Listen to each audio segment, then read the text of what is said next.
ఈరోజు హైదరాబాద్‌లో ఒక వార్త అయితే హల్చల్ చేస్తూ ఉంది.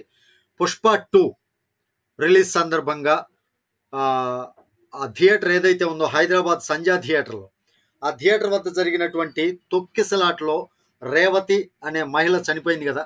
ఆ చావుకు కారణం మన అల్లు అర్జున్ అన్న ఆరోపణలపై హీరో అల్లు అర్జున్‌ను చిక్కడపల్లి పోలీసులైతే ఇవాళ అరెస్ట్ చేసి కోర్టులో హాజరుపరిచారండి. కొద్దిసేపటి క్రితమే ఆయనకు నాంపల్లి కోర్టు 2 వారాల రిమాండ్ అయితే విధించడం జరిగింది. దీనిపైన అంటే ఈ రిమాండ్ గురించి హైకోర్టులో పిటిషన్ దాఖలు చేయడం జరిగింది. ఆయనకు అండగా నిలిచేందుకు మెగా కుటుంబ సభ్యులంతా కూడా హైకోర్టుకు, అదేవిధంగా నాంపల్లి కోర్టు ఏదైతే ఉందో ఆ కోర్టుతో పాటు ఆయన ఇంటికి కూడా మెగా ఫ్యామిలీ మొత్తం అందరూ కూడా వెళ్తున్నారనేది ఒక సమాచారం అయితే ఉంది.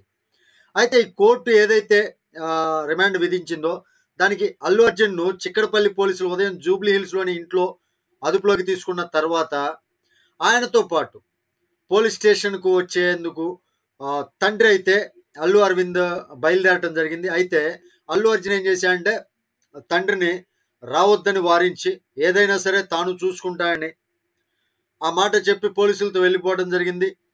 అనంతరం అయితే చిక్కడపల్లి పిఎస్‌కు అల్లు అర్జున్‌ను తరలించి, ఆ తర్వాత పోలీసులు ఏం చేశారంటే అక్కడి నుంచి నాంపల్లి కోర్ట్ ఏదైతే ఉందో ఆ కోర్టుకు తీసుకువెళ్ళి మెజిస్ట్రేట్ ముందు హాజరుపరిచారు.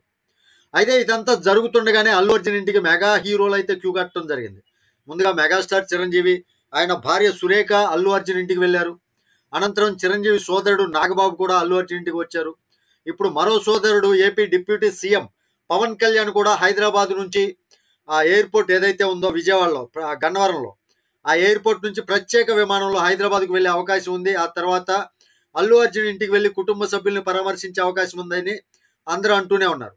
ఏదైతే కోర్టులో అల్లు అర్జున్ వాదోపవాదనలు జరిగినాయో ఆ తర్వాత ఆయనకి ఆహ్, 'పుష్ప 2' ఏదైతే ఆ సంఘటన జరిగిందో రిలీజ్ సందర్భంగా, ఆ సంఘటనకి అల్లు అర్జున్‌కి సంబంధం లేదు అని చెప్పి లాయర్లు వాదించడం జరిగింది. ఆ తర్వాత ఇదిలా జరుగుతుండగానే వాదనలు ఆ చనిపోయినటువంటి రేవతి భర్త ఎవరైతే ఉన్నారో ఆయన టీవీ5 ఇంటర్వ్యూలో మాట్లాడుతూ, నేను ఇప్పుడే మొబైల్‌లో చూడటం జరిగింది. అల్లు అర్జున్ అరెస్ట్ గురించి నేను ఇప్పుడే విన్నాను. హ్మ్. నా భార్య చావుకి అల్లు అర్జున్ అరెస్ట్‌కి సంబంధం ఏంటి? ఆ చావుకి అల్లు అర్జున్‌కి సంబంధం లేదు అని చెప్పడం జరిగింది. అయితే వాద ప్రతివాదనలు జరిగిన తర్వాత హైకోర్ట్ ఏం చేసిందంటే 4 వారాల పాటు అల్లు అర్జున్‌కి కండిషనల్ బెయిల్ అయితే మంజూరు చేయడం జరిగింది. ఆ తర్వాత మరలా పిటిషన్ అయితే వేసుకోవాల్సినటువంటి పరిస్థితి అయితే ఉంది.